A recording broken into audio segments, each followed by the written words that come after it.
జరిగిన వెంటనే చాలా మంది హుటాహుటిన అంబులెన్స్ లో కొంతమందిని క్షతగాత్రులు తీసుకొచ్చిన దృశ్యాలు మనం చూసాం. వాళ్ళలో పూర్తిగా కాలిపోయినట్లు కాకుండా కాస్త సాధారణ స్థితిలో ఉన్నారు. వాళ్ళంతా కూడా ఆయా ప్రాంతాల్లో ఉన్న వాళ్ళగా తెలుస్తోంది.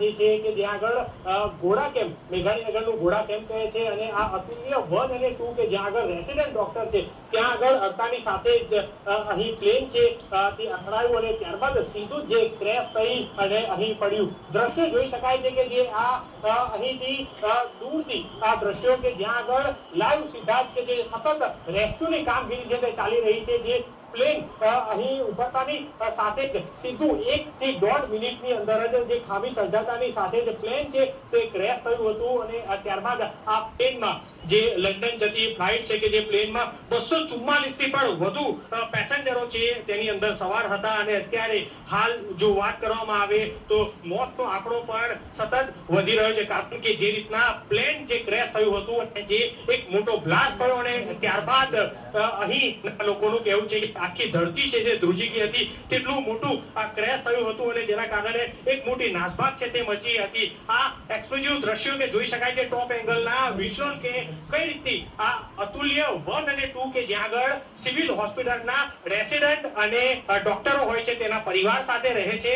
કઈ રીતનું આખું બળીને ખાક થઈ ગયું છે. અહીં ધુમાડાના કારણે ડોક્ટર અને તેના પરિવારને પણ ખૂબ મોટી કેઝ્યુલિટી છે તે થઈ છે. ત્યારે હાલ સતત ફાયર અને ફોર્સ દ્વારા રેસ્ક્યુની કામગીરી છે તે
ટેકઓફ થયું હતું અને લગભગ 1.5 થી 2 મિનિટની અંદર આ પ્લેન છે તે ક્રેશ થયું હતું. જે પ્લેનમાં 244 થી વધુ પેસેન્જરો હતા કે જે આ પેસેન્જરોને પણ ખ્યાલ નહીં હોય કે જે ગણતરીની સેકન્ડોમાં આ પ્લેન છે તે ક્રેશ